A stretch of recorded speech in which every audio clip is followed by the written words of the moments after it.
Assalamualaikum warahmatullahi wabarakatuh dan salam sejahtera. Banyak persoalan dibangkitkan, apakah dengan persefahaman tercapai kaedah bekerjasama di antara pembangkang Pakatan Harapan dan Perdana Menteri Datuk Seri Ismail Sabri itu menandakan satu perubahan peranan masing-masing. Saya ingin jelaskan bahawa peranan kami masih pembangkang. Saya masih mengetuai pembangkang dalam parlimen dan juga luar, memantau dasar, memberi cadangan, mengemukakan pandangan. Tetapi peta politik itu harus berubah, harus lebih matang. Selama ini pengalaman kita sejak merdeka, kalau pembangkang itu sama ada tokoh pejuang kebangsaan besar seperti merhum Dr. Burhanuddin Al-Hilmi, itu prosok juga merengkok dalam penjara bertahun-tahun. Dan ini berterusan, ada masa puluhan, ada masa ratusan, ada masa ribuan. Pada ketika itu Akta Keselamatan Dalam Negeri, banyak bila dianggap pembangkang itu dianggap musuh ketat. Ini politik yang kurang matang dan menimbulkan pergeseran, permusuhan pribadi yang tidak berkesudahan. Sebab itu kita menganjurkan naratif dan juga pendekatan politik baru yang lebih matang. Rakyat berhak bersetuju sepenuh dengan kerajaan dan menyokong parti-parti yang bersama dalam kerajaan, atau memilih untuk tidak bersetuju, maka mereka akan menjadi pendukung pembangkang, atau memilih untuk berkecuali. Itu pilihan yang ada pada rakyat. Jadi saya ingin jelaskan bahawa pertemuan ini kebetulan mendesak kerana mampu meredakan suhu politik yang terlalu hangat.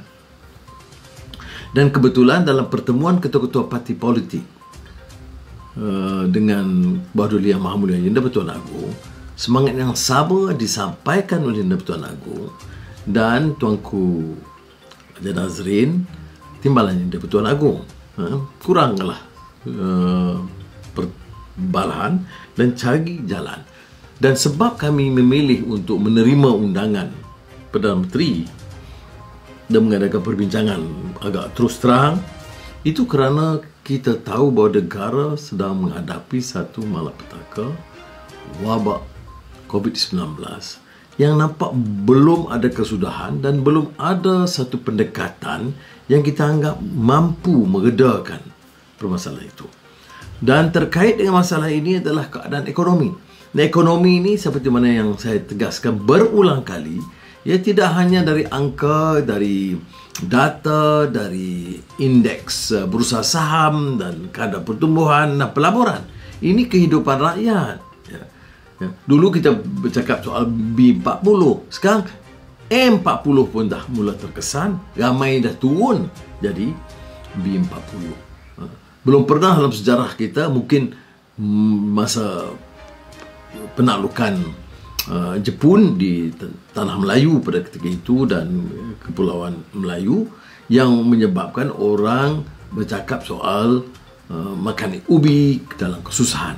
Dan sekarang ini ratusan ribu yang atau malah berjuta yang mengharapkan bantuan makanan. Ini yang menyebabkan kami memilih untuk kalau ada kesediaan daripada Datuk Seri Ismail Sabri itu berbincang, apa salah? Dan kebetulan saya harus akui bahawa perbincangan itu dalam suasana yang sangat baik. Beliau menyatakan apakah boleh dalam perkara yang kita sepakati, COVID-19, kerana kita merasakan perlu ada pendekatan baru yang lebih berkesan. Peruntukan tambahan untuk rakyat 45 bilion yang kita cadangkan, yang Datuk Seri Ismail mengatakan boleh, tapi biar ada kesepakatan. Kemudian kita tambah jangan ada hanya hemburan wang dan dana begitu besar, tapi apakah kaedah tender, pembelian, kos munasabah, jangan ada keterisan atau kebocoran, maka harus ada pemantauan. Hal-hal ini dari segi prinsipnya dipersetujui, walaupun perlu dicerakinkan dengan cara terperinci, kerana ini belum pernah berlaku.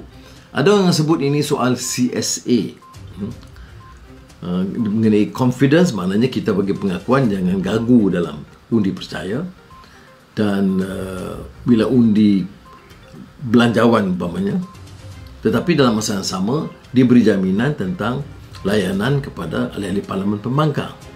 Tapi kita bukan berdepan dengan satu kerajaan yang mana majoritinya minoriti atau majoritinya hilang. Dia masih ada majoriti yang sangat kecil.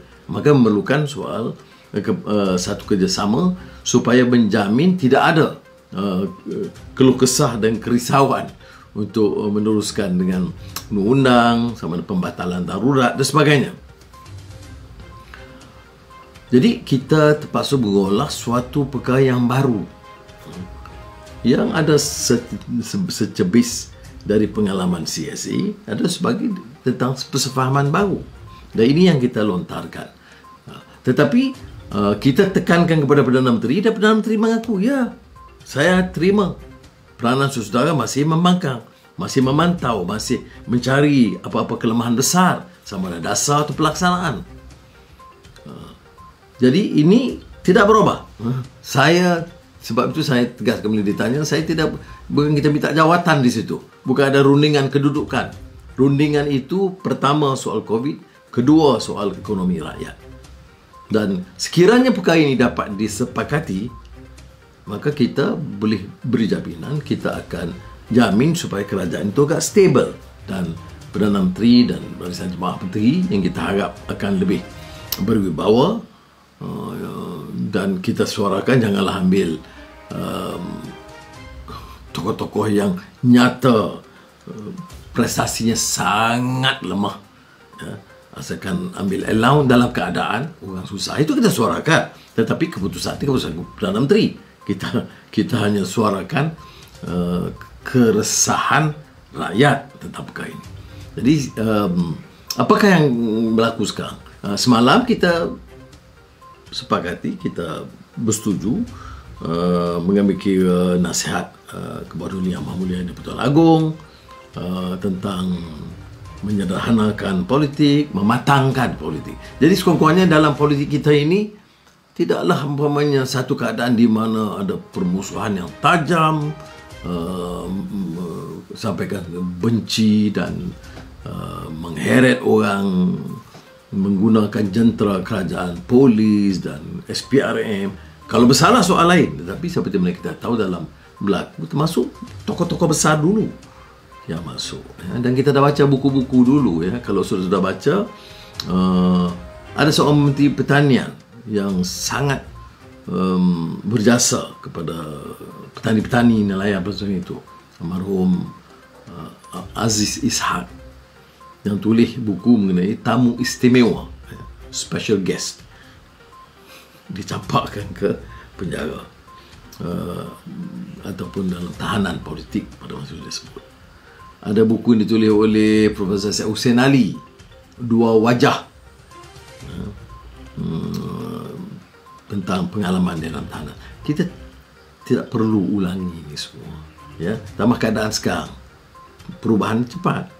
Dulu, ya, 2 tahun yang lalu, Datuk Seri Ismail Said Ketua Pembangkang. Hari ini dia Perdana Menteri. Jadi bila ada jawatan itu, kita harap dia pegang dengan amanah, dengan pertanggungjawaban, dan bukan untuk menonjolkan kuasa dan menekan rakyat, seperti mana yang pernah kita saksikan dalam banyak kes sebelum ini.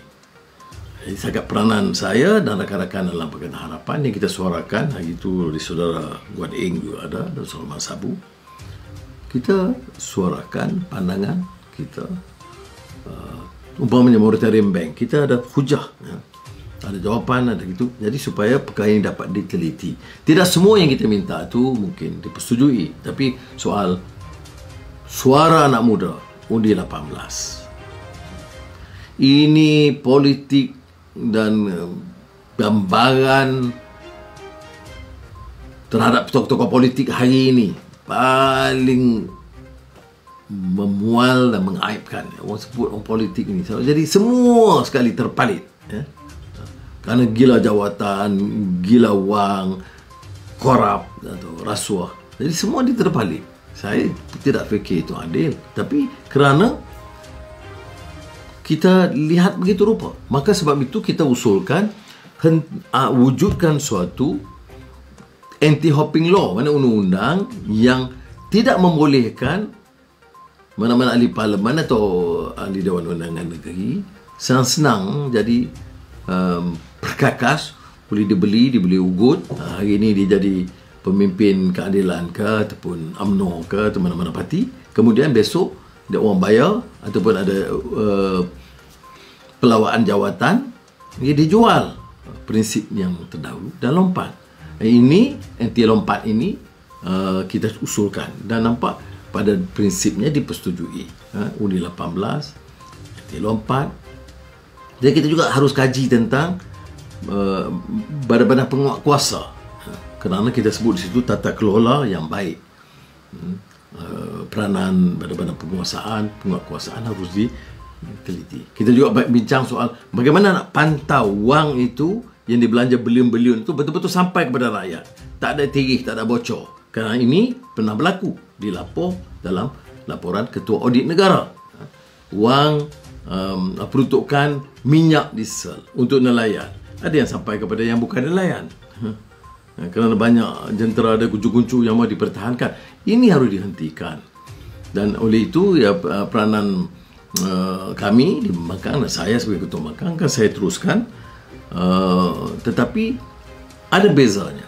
Bezanya ialah bahawa kita ada saluran untuk menyuarakan pandangan langsung kepada pimpinan, dan selagi ada kesediaan untuk menjaga kepentingan rakyat, menjaga tata kelola yang baik, kita juga berikan kesefahaman supaya tidak ganggu gubat ke segi kedudukan mereka.